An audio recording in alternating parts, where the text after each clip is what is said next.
السلام عليكم ورحمة الله وبركاته متابعين الكرام.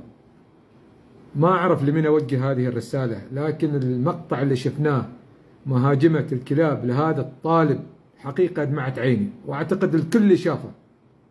يعني ندعو الله سبحانه أن يسلمه، والحمد لله الله سلمه. ولكن أقول لكم أمانة ورسالتي لكم، والكلاب منتشرة في جميع السلطنة، يعني ما لها راعي أبدا. لو لها الراعي ما نتكلم أبدا.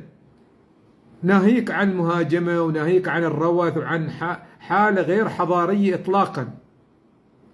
تعال شوفوا على البحر هنا، نحن نعمل رياضة على البحر. شوف في اليوم عند بعد صلاة الفجر، تعال شوفوا بس.